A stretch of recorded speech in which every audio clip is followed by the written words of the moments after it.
This thing on? I don't know. I'm going to go with it.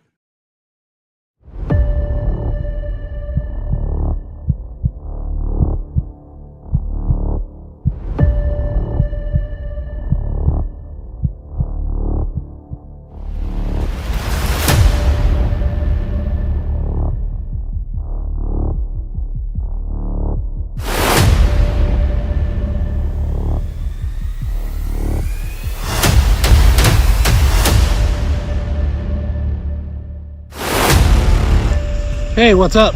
It's me, Animal. Only on Animal Expedition Files. See you there.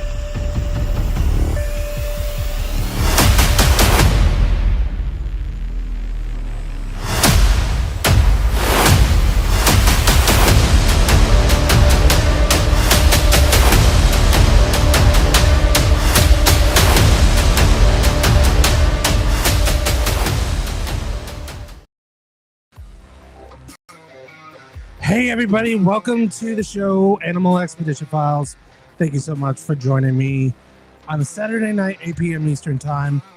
Running a little behind, but having a little technical difficulties going on with my board. But it's working. So I am very excited. Tonight we're going to be talking about a very, very sensitive subject tonight. Religion. Why religion ruined our lives. So you don't want to miss out. I'm going to bring my guest on here. But before I do that, please click and subscribe on my show, Animal Expedition Files, anywhere you can watch it. So let's pop Jay on our show. What's up, brother? Nothing much. How you doing, Animal? Dude, how you doing, man? It's been a bit, man. Yeah. It's been a while, so I'm really excited for tonight. I think we've talked about it, you and I, for quite a while. Yeah. Getting together and doing this. Yeah, this has been a long talk to come because it's been something that's been on my mind a lot, especially when I went through the experience, and it's not the most easiest subject to talk about, but I know it needs to be talked about, and I know a lot of people's ears are going to be buzzing because of this subject, and I know it's a very tough subject because a lot of people get offended because of the subject we're going to be talking about. And I think it's good to talk about it because it will. I feel like it'll heal a lot of people, through that process, coming from us. Yeah. Because we've been through the heartache of hurt, disappointment, pushed around, clicks, especially in the church itself. Oh yeah. So before I keep on going, tell me a little bit about your experience in the church. And I know it's that's one of the toughest subjects to talk about, because I know for myself it still is today to talk about. But what me and Jay are going to be doing, and we're going to talk about our experiences in the church and how it really affected our lives. Yeah. A little bit of background about me is my dad was actually a Baptist minister. I grew up in the church. He died when I was 7, but up until then, he was the chaplain. Oh no, he was the preacher at Yogi Bear Campground in Apopka, Florida. So that was fun. We moved to Mendon, Massachusetts, and he had a church there. He'd been ordained years ago. He's an old man. He was born in 1914, served in World War II. And growing up, I never sensed anything wrong about Christianity because I was in it. I was inside it. As I got older, I started attending youth group, made some lifelong friends there.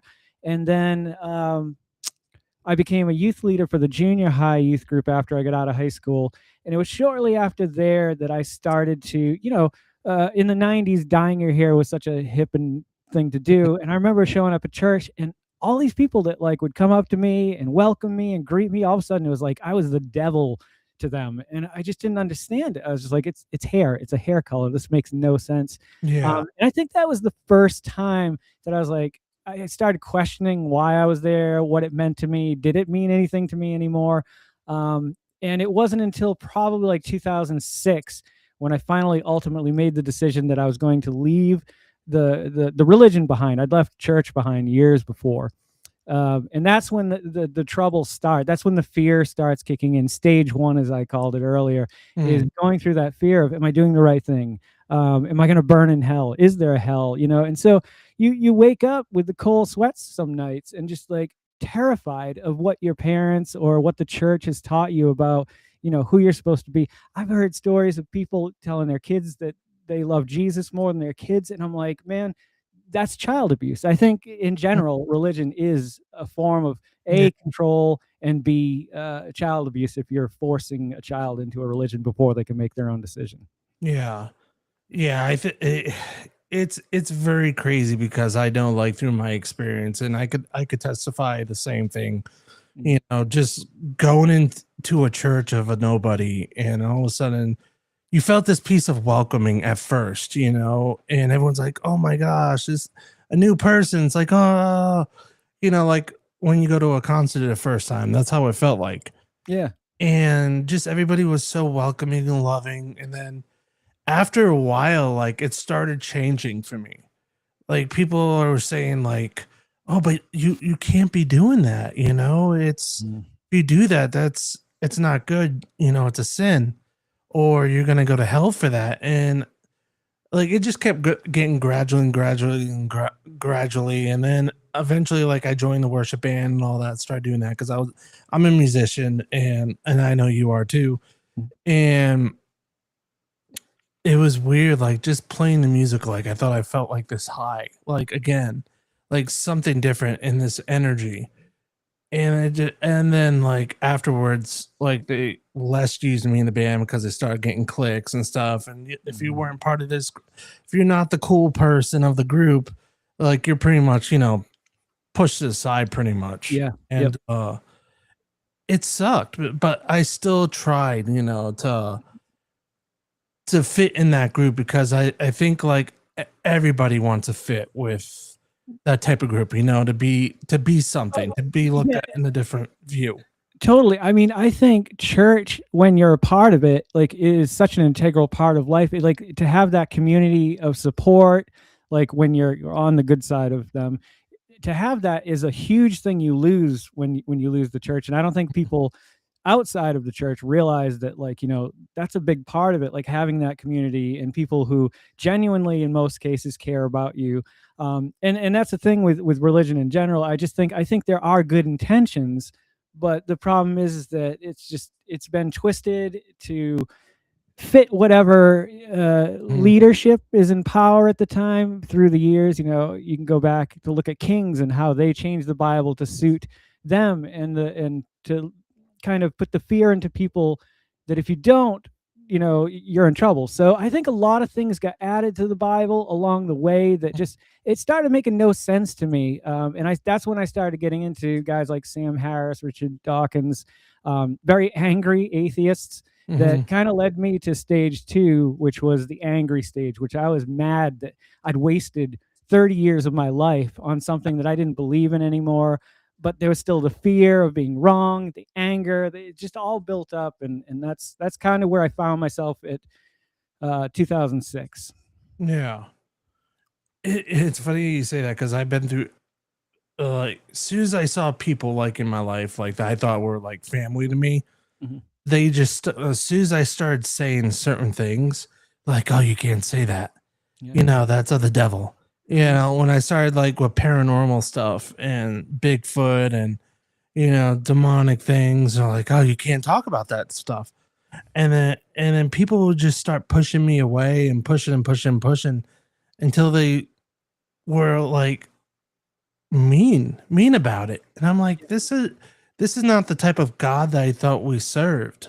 Right. I thought we served a God that was supposed to love and care and do great things, and I thought that's what his people are supposed to do. That's what I was thinking. And then after, when people told me I was stupid, and these are Christians, from mind you, these are people that I thought who loved me and cared about me, and then they said, you're stupid, you don't know what you're talking about. And so That's the thing is, like, I remember growing up, they don't want you to listen to certain forms of music because it will open you up to demonic influence, and they Yeah. don't want you to read other books. But I think that's the whole point. As soon as you start reading other books, you start realizing how crazy the idea of the Mhm. church is. Now, I love the idea of Jesus. Like, I try to live my life as close to what I know of him from the New Testament. And I don't even know, honestly, if he was just a fictional character or what. But needless to say, he was a great example of a Yeah. good moral compass. Unfortunately, that Jesus is dead. Now we got the gun-toting, blue-eyed, blue-eyed, blonde hair, gun-toting Jesus with the American flag, rock flag and eagle. I don't get it, man. It was very depressing after that time. Very depressing.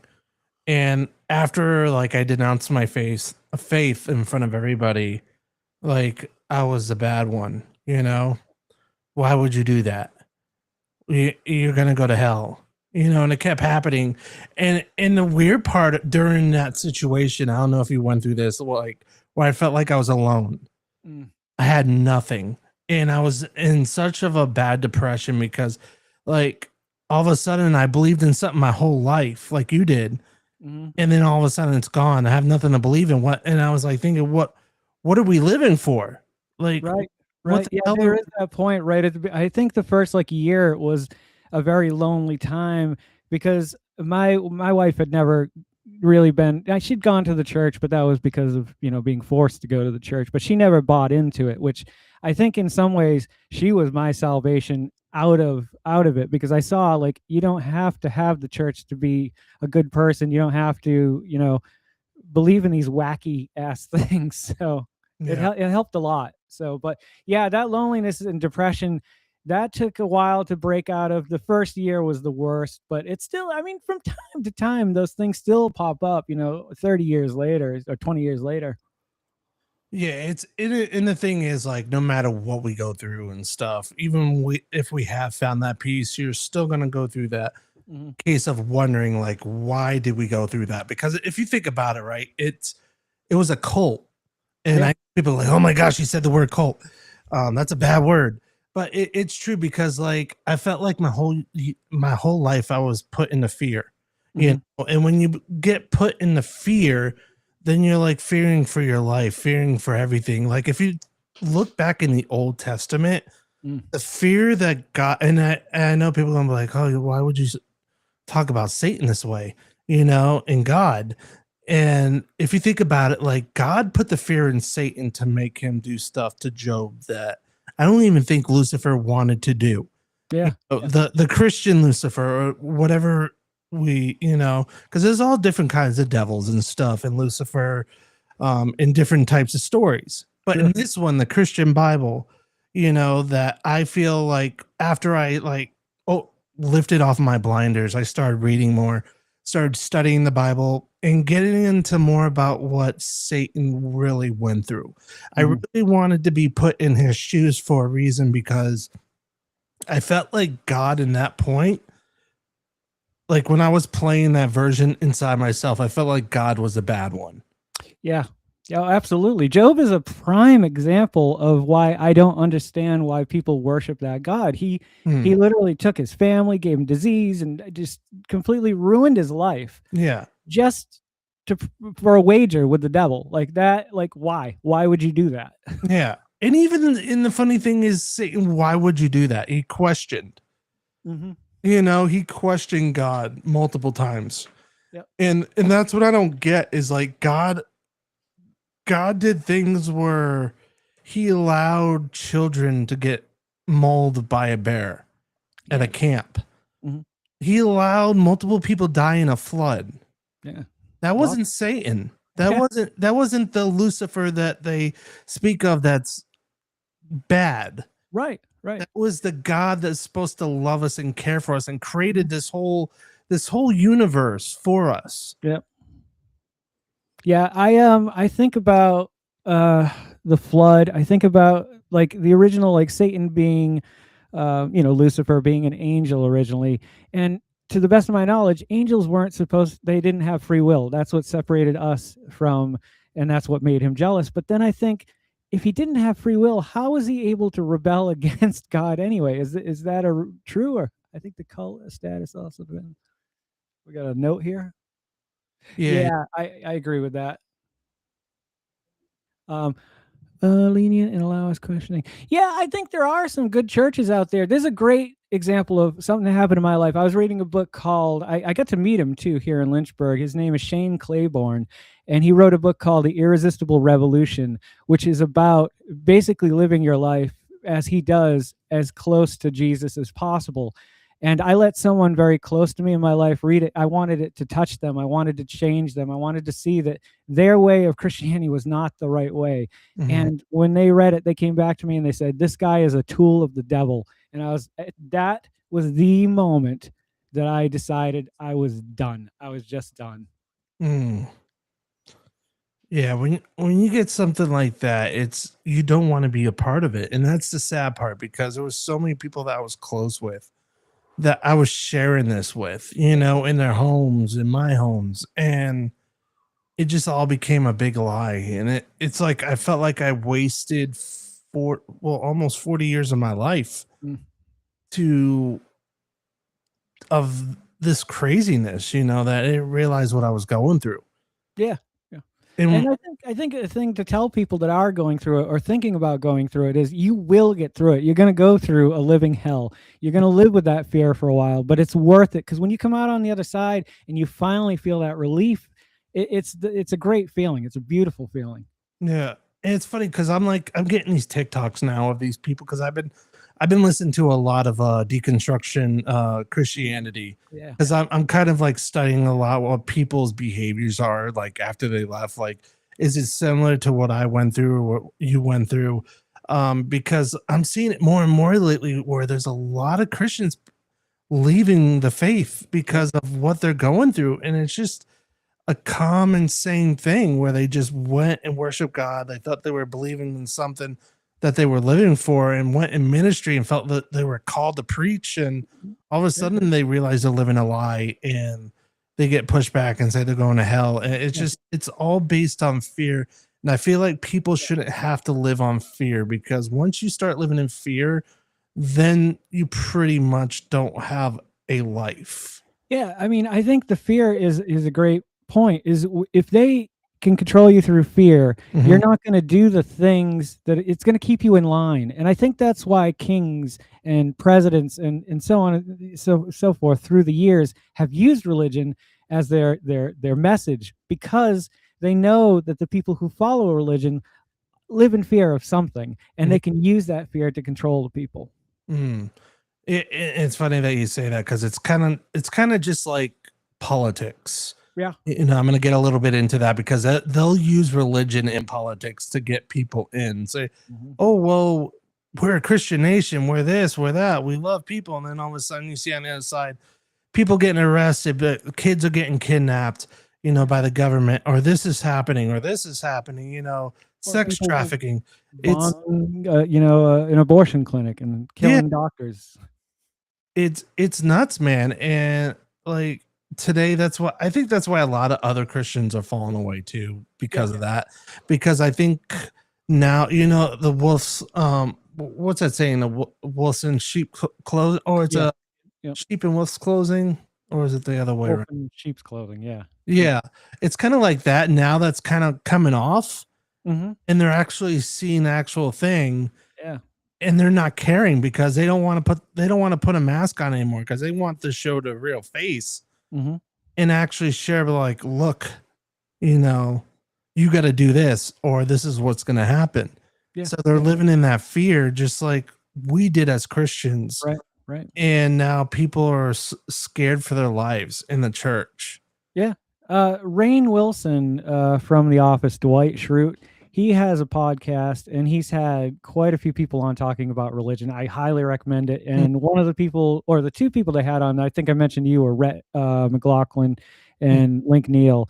And the two of them were from North Carolina, grew up Christian. Same. I feel like almost everyone's story now who's deconstructing and coming out of the religion is almost the same. Like you grew up in it, you loved it, you dedicated your life to it, you thought it was going to be part of you forever, and something happened, and then you had to make your way out of it. And their story really touched me, because if I had been able to hear what they had to say about it when I first started, I think I would have felt a lot better about it. Yeah. Yeah, I totally agree. And in this existence, especially like leaving this faith, it's like it's such a better feeling, Mhm. after you go through the craziness of feeling like you're alone and stuff like that. Yeah, you're gonna go through a period of that. But just to know that if you do go through a period of that, you're not really alone, even though you feel like you're alone.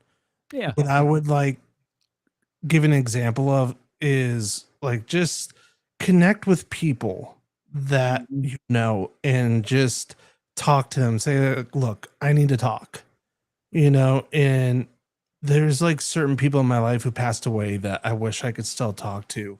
Mm. And which is funny because I did a show recently and the person was a clairvoyant and they told me that person who passed away was there. And in that moment, like it was weird for me because I'm very skeptical sometimes. Oh, yeah, yeah. And when they said what they said, and I was like, it hit me like a bag of bricks. Mhm. And I just wanted to sob in that moment because it was like, holy crap, because that was a person in my life. It's funny because he's a pastor and he's not like your normal pastor. Mhm. He's the type of pastor who'll cuss, drink, and all that stuff, and didn't give a shit about anything what other pastors said or any other Christians because he was the type of pastor to be like, this was it, and this is what fucking happened, you Yeah. know? And it was funny because we drank together, we would have wine together and all that shit and talk about God, talk about other things. Like he helped me through my like past divorce and stuff like that, and was always there and did not judge no matter what I went through. Because if I wanted to get a drink, he would drink too. Like he would smoke a cigar. He was also a barista too. Very best coffee in the fucking world. Nice. But it was just cool to see a person like that. Like I wish if Christianity or any religion like that was real, I wish it would live like that because it was the point where I felt like I was free. I wasn't being judged for what Mhm. I was saying Yeah. or doing or thinking. Like he would even think perverted shit just to be funny. And like he didn't care. Like that's how we should live as and not have that type of fear where Mhm. who gives a crap, Who gives a crap if you eat meat online or this or that or Right, right. if I looked at something wrong or did this or that, it shouldn't have to be that fear that they instill you. It's like Mhm. a nail and hammer it into someone's head, pretty much. Yeah. Yeah. It's abuse. It does. It messes kids up, and I know a lot of people who grew up in the church, and now they a real disaster because of it. I know some that thrived off of it too. I don't want to say that it's bad for everybody, because I think those who can take the good message away from it and be good people, all the power to them. Do I believe in a God? I don't know. It's really hard to say, but I think at one point in history, tribal, when people were forming tribes, we needed a God. We needed to explain why the sun rose and set. Where was it going? We needed those answers. But science came along and kind of gave us a lot of those answers. So it's silly to me to think that we need religion. Like I feel like we could honestly become a better society, especially America, to do away with religion, because it's held back the sciences for so long that we could probably have cures for a lot of diseases that are out there. But because we can't experiment with stem cells, or we can't do this, that, or the other, it's held us back. And that's where I have a real problem with religion's control over people. Yeah. Yeah, it's a real problem in our society, right? It it's in a way where we don't want like we get controlled too much Hmm. and people go for it. Yeah, they eat it up. And it's almost like as a society that's how we were wired, Yeah. to be controlled, to be it's almost like the matrix almost in a way. If There- if you if you yeah. think about it, we're living in the matrix. I wasn't going to bring this up, but have you heard of the simulation theory?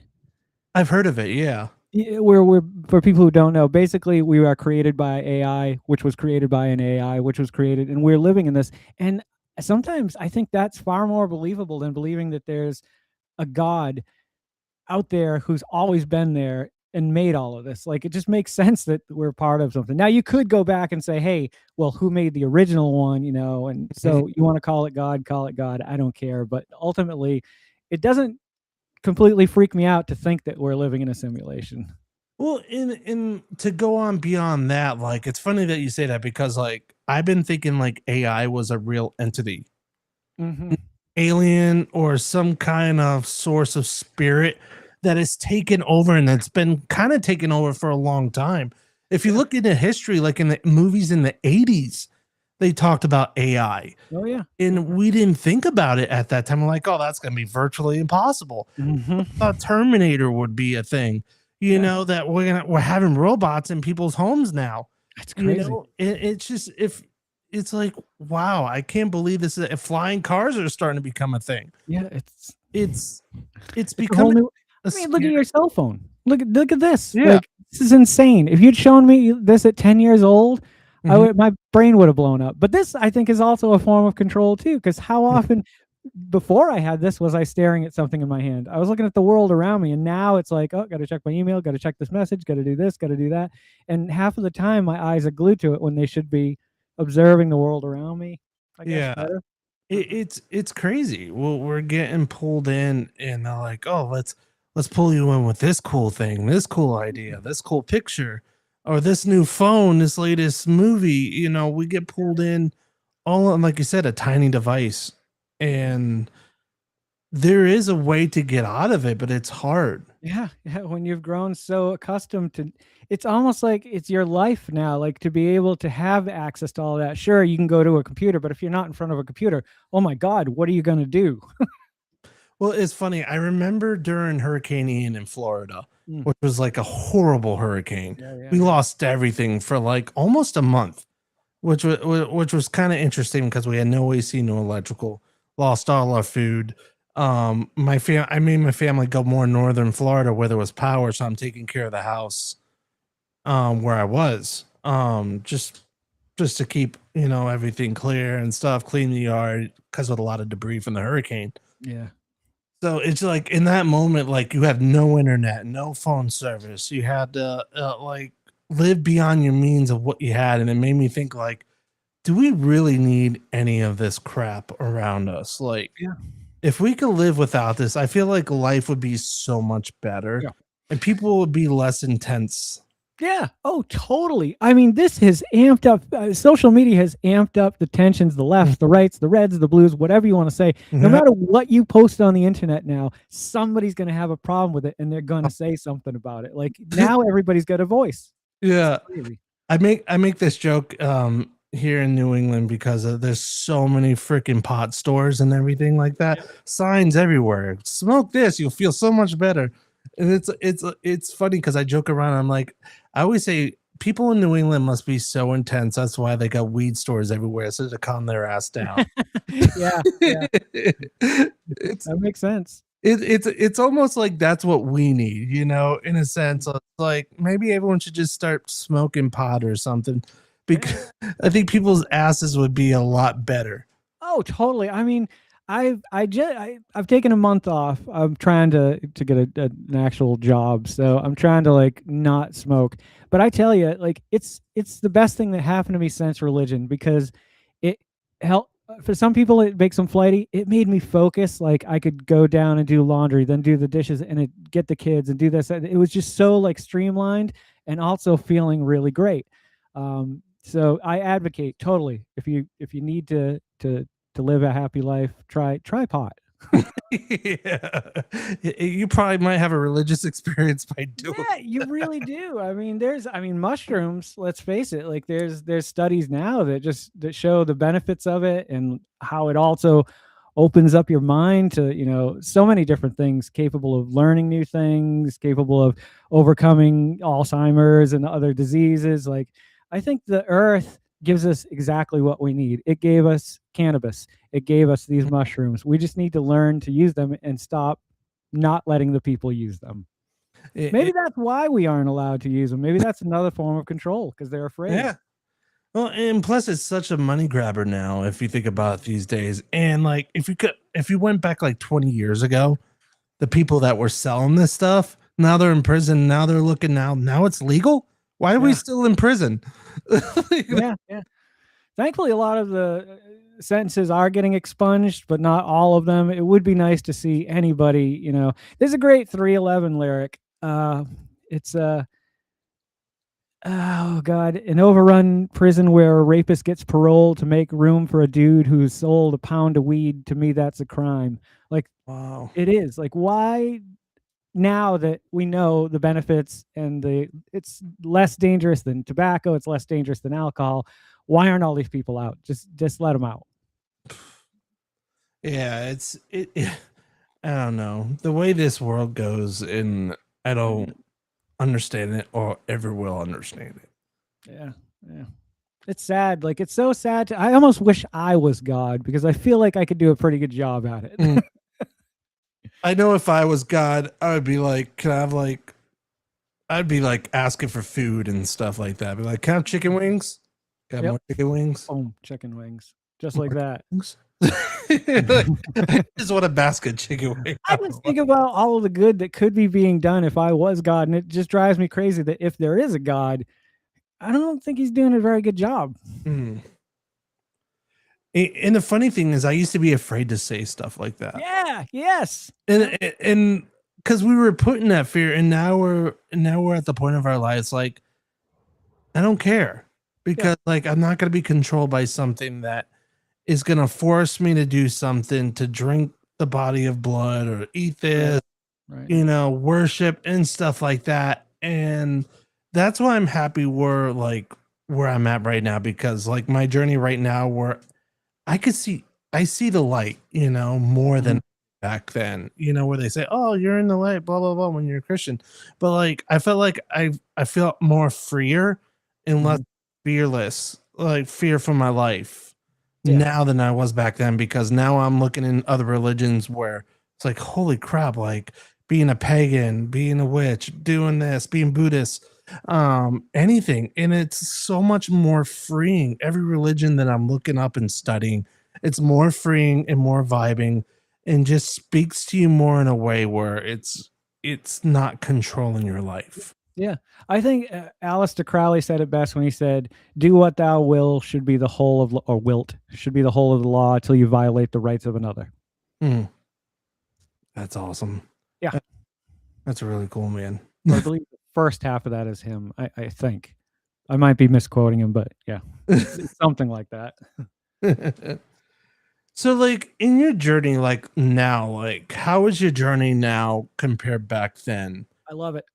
Very different in such a way, because when we moved here 20 years ago, I was still a Christian, and this is Lynchburg, where Liberty University is, this is like the Mecca of Jesus Town. And it's weird because everywhere I go, there's people professing to people, trying to get to convert people. And it drove me crazy at first. And I just wanted to like throttle them and choke them after, I started getting out of the religion. But now it doesn't bother me as much. I find it annoying. We still get people that come to the door, but I'm just as friendly as possible with them. And I tell them the honest to God truth. I say, I have no interest. I grew up in the church and it just wasn't for me. And usually they're very respectful and they'll walk away, but not always. But my journey now, spiritually, it's kind of just wide open. I'm open to interpreting anything that comes my way, whether it be God or not a God. I don't know that there's anyone out there who influences the world around me to cause me to be in certain places, to act certain ways. So I just leave it wide open, and I let, I don't know, my heart and love guide me. I think that's the most important thing, is treating people with respect, love, kindness. I don't think you need religion for that. I think we all inherently know how to be a good person, or I'd like to think we do. Yeah. That's very interesting. How about you? Where are you now? Are you looking still, or are you just settled on where you are? I'm pretty much settled where I'm at, because like I know we talked about this a little bit. I've been kind of like, how can I earthing myself in a place. I've been kind of like visiting Salem a lot lately, because like the spirits there, it's weird. Like I've been having a feeling there, like that's like no other. And the spirits there in Salem was I felt like they were speaking to me in a way the first time I was there, and felt like them saying it's going to be okay. You're in a right place. You're in a good place. Yeah, Keep New doing England's what a you're doing. good place to definitely get in touch with the spirits. That's Yeah. the down here. I haven't had a lot of spiritual or at least after not after death, but like ghostly experiences. Not much at all. Back there, it was almost a daily basis. I would feel something or see something or encounter something that made me go, "Wow, there's definitely something beyond this," but I don't know what it is. Yeah. Like since your like departure from Christianity, have you ever had a spiritual moment, but something different? Yeah, I wouldn't. I have had a few moments where I question, like, where like something miraculous kind of happens. I'm trying to think of a good example, but like I have been moved by the spirit and after leaving Christianity, and I can't really explain what that is, but I'm sure it's just some leftover residual remembering how it felt to feel that way, because it feels good when you're all together at a revival and you're singing about the Lord and Jesus and you're all together and united and people are coming up and accepting Jesus into their heart and you're just so happy and there's tears. And that feeling, I've had it before and I've had it since leaving Christianity. I don't know what causes it, like I said, if it's residual leftover feelings or what, but yeah. Yeah. That's interesting. I want to ask you this question because I had a conversation with somebody else on my last show, and we got into talking about healing, speaking of the tongues, Mm. and just a whole bunch of things that happen at the church. I wanted to get your point where what's your thoughts about that, about spiritual healing and speaking in tongues? Is it Um, actually real, or is it to a point where you're in such a place where people are around? It's the energy that's what they're getting. Um, that's a great question. Yeah, I'd say it's madness, group madness, crowd madness. I think being so into it, I could see how people would speak in tongues, but I don't believe that they are speaking a language. I think they're being moved by how they feel, by what's making them feel that way. Healing, I don't know that there's ever been an actual case that hasn't been proven to be, fraud. If that if you could come up and do a Jesus and like heal a cripple in front of me, I might start, questioning but I've yet to see or experience. I've been to one of those where my friend Joe, his brother held his head down to a stove and burnt his ear off and he lost his hearing. And we were all praying as hard as we could for him and nothing happened. But yet there's people in the audience that all of a sudden they're being healed of these things that have been causing them suffering for years. But they're never like, I cut my arm off and then their arm grows back. I've never seen anything that leads me to believe that spiritual healing is real, Yeah. or at least not from the perspective of Christianity. Yeah. And the crazy thing is I've read these books where it talks about people's experiences about raising people from the dead or healing people with a broken leg and stuff like that. And it's like I kind of wonder, like, now that I'm not on that journey anymore, was that just a lie, elaborate lie, or what, or was it real but it wasn't what they thought it was? That's a good way of thinking of it, I think, because I mean, why doesn't it happen all the time everywhere? Like, we would be a much better society if everyone could just heal each other. Like, oh, you got Yeah. a broken leg, you got your eyes missing. Yeah, like why are we not having any more floods? Like why are Yeah. we not having burning bushes or talking rocks Mm-hmm. or you know people being healed left and right? Because if you think about it, Jesus walked the crowds and soon as they touched him, they were healed out of nowhere. And I Yeah. know some people are gonna say, well, he was the King of Kings, he was Jesus, he was a healer. Well, so many other people were. Wasn't Paul a healer? Wasn't Yeah. Yeah. Peter, all of them pretty much healed people, are casting out demons, Yeah. Yeah. and like you don't see that on a day-to-day basis unless if it's out of a church. Yeah. Yeah. Yeah. Exactly. Um, Yeah, it's hard to believe in a lot of that. Like, you can read about it, but I don't have a thing called faith. I don't believe in having a thing called faith. I need scientific evidence proof that Mhm. these things are happening. I want to see it. Like if I can't see God, then it's tomfoolery to me. Like where two or more are gathered in my name, I am present.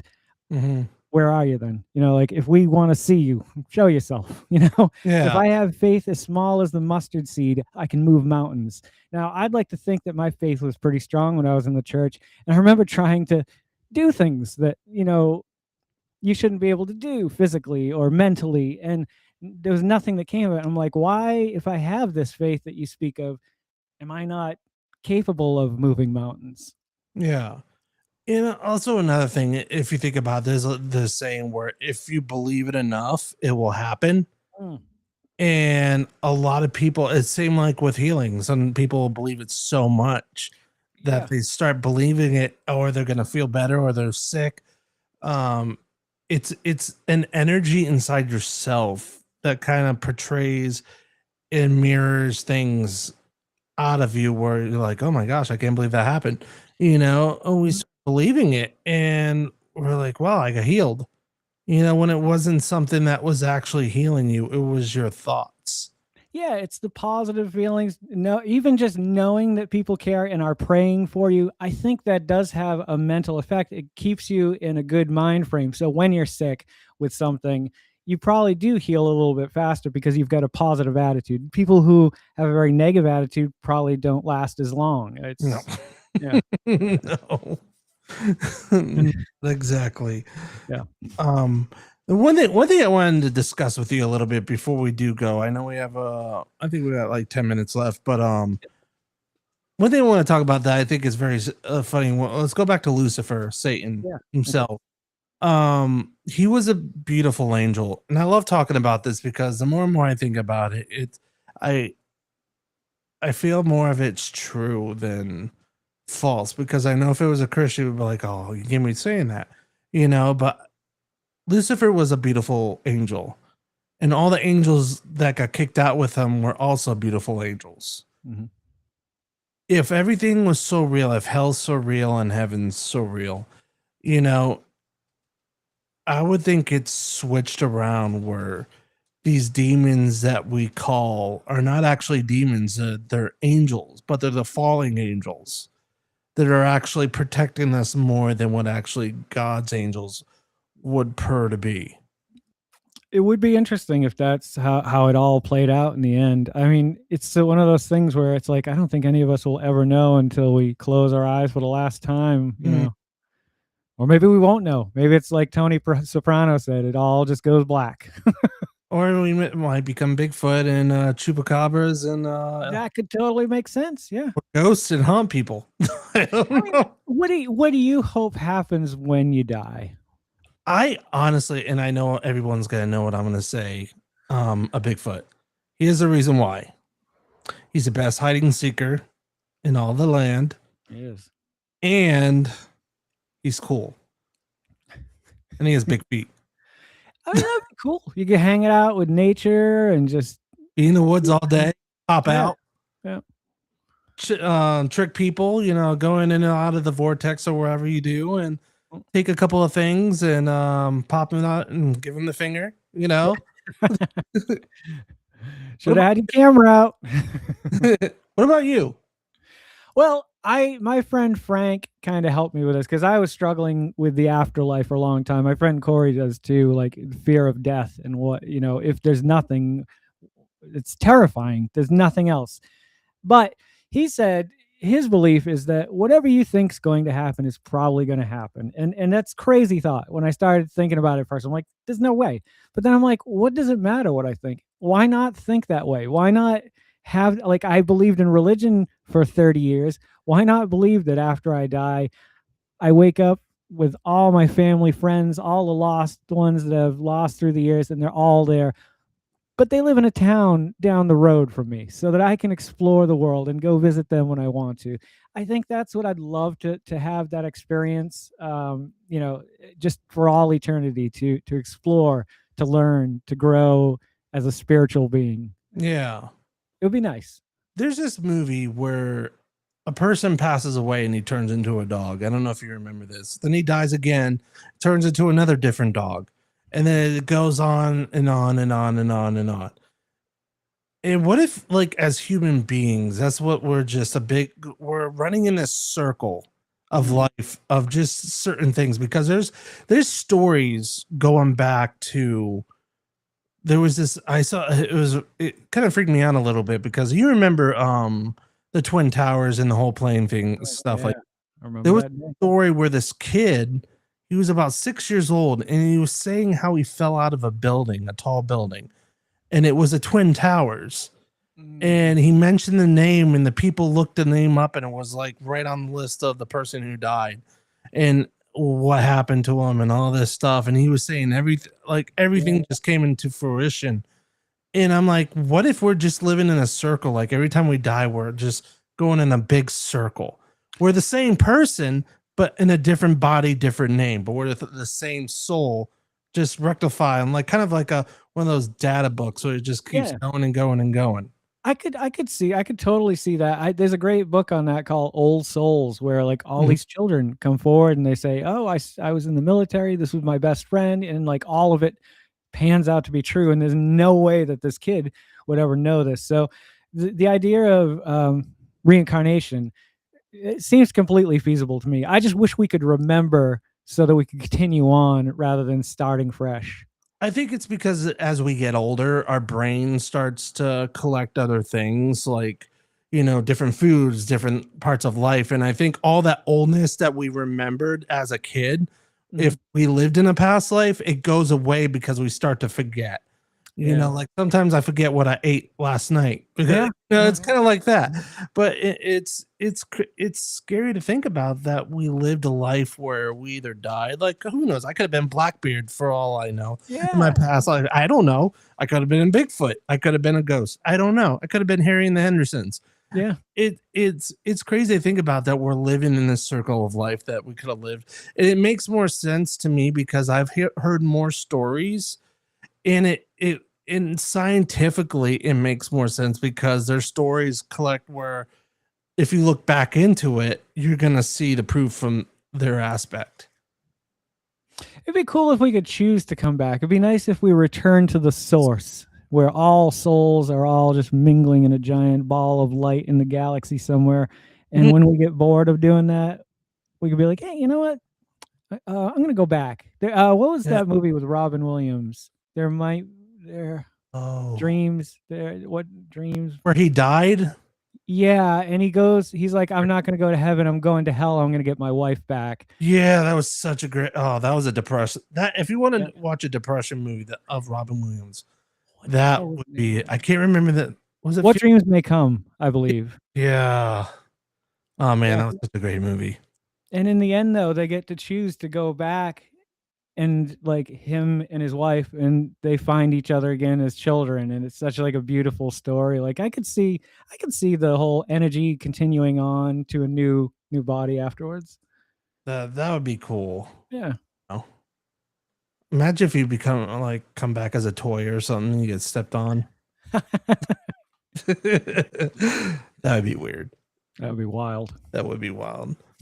But anyways, yeah, it makes more sense. And just through this whole like experience, like I'm so happy where things are at now, because I feel like I could do more and be free more. And I hope anybody who's going through that situation, that there's nothing to worry about, because I'm watching so many people going through the same situation. Yep. You're not alone. You're going to be fine. You will find something. It will suck for a bit, but you will be okay. Yeah. Nothing worth anything isn't worth fighting for. So definitely don't struggle. You'll get there, you'll get through it, and you'll be so much happier on the other side, in my personal opinion. Yeah. And just live your life. Live it, be you. Like, I love going bigfooting and ghost hunting, playing music, having fun with the family. I don't have to worry about church services anymore.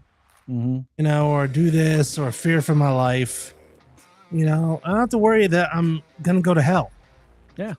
I might go in some land far, far away. I don't know. I don't know what's going to happen in this next life, but I just know today it's going to be a great day. That's all that matters. That's all that matters, man. Nice. Well, this was such a great show, brother. Yeah, I'm glad we finally got around to doing it. We've been talking about it for probably a year now. We finally found the time to get together to do this. And it's definitely an interesting subject that needs to be explored, I'm sure, a lot deeper. But I'm glad that we were able to get to, as much as we did tonight and talk. And hopefully everybody who's watching has enjoyed it as well. Yeah. And if you've missed out, please watch it again. We're having a lot of discussions about deconstructing of what this did to our lives, and I hope it hits you in the spot where if you have any questions, just message us. We'd love to help and be there for you. So I hope everybody has a good weekend and have fun. It's Saturday night. Don't be out too late. I'm just kidding. Do whatever you want. Go crazy. Well, thank you for having me, Animal. Well, thank you, Jason. Well, in a bit, just stay in the background. When we head off, we'll talk a little bit, but I hope everybody had a good night. I hope everybody enjoyed the show, and I hope everybody has a good weekend. Thank you for watching Animal Expedition Files, and you guys have a great weekend. Peace.